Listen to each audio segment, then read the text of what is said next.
A day in my life as a small content creator guys. So nagkayaan ang mga tropa na mag-swimming. So ito yung unang rides ngayong taon na to guys. So ayan, nakarating na nga kami sa aming paliliguan ito sa Tansa.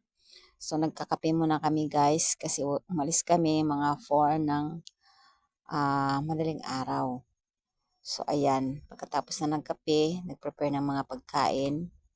So ayan guys, para mag-almusal na at nagsalang na rin ako ng saging kasi ako nakatoka dyan.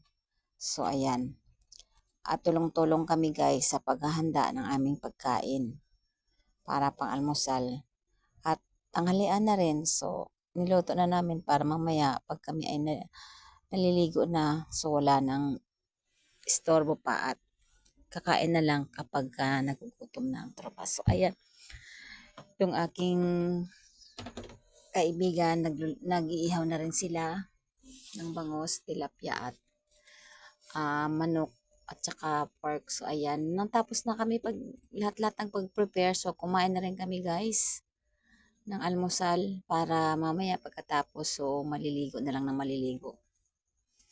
So yan lang guys, ang flex ko ang aming kaganapan sa araw-araw ng inyong kasisilab. So kain po tayo. So ayan ang aming mga pagkain. Ayan ang aming handa na may salad kaming eggplant, inihaw na bangos at tilapia. At saka nung natapos na kami kumain, nilibot namin yung lugar at ayan, napunta kami ng swimming pool.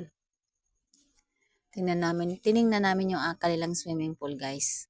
So ayan ang kapaligiran guys, malawak dyan at marami talagang mapaparkingan ng sasakyan. So ayan ang kanilang swimming pool at yung aking friend, ayan, naglibig na sila. Ang sweet-sweet pa nila dyan guys. At saka yung isa naman, ayun, nasa unahan na. So ayan. Dahil hindi naman ako marunong lumangoy, so ayan, ako na lang ang nag-video sa kanila. Pero maya-maya kunti, maliligo na rin ako guys. So ayan, naglalakad kami ng aking friend. So ayan, nilibot ko muna yung lugar. Maganda naman guys, okay lang. At saka swak din sa budget, hindi gaanong kamahalan. Okay lang siya guys, maganda din yung lugar. Sa Buena Flor Beach Resort sa Tansa guys. Swak na sa budget, pangmasa talaga. Pero mas okay din kung may kasama kang bata kasi meron din silang pambata ayan na swimming pool. Syempre, medyo malawak rin ang kanilang swimming pool. May private din doon sa dulo. So yan lang guys ang aking maibabahagi sa araw na ito. At kung hindi ka pa naka-follow na aking FB account guys, please follow, like, and share, comment. Yan na guys.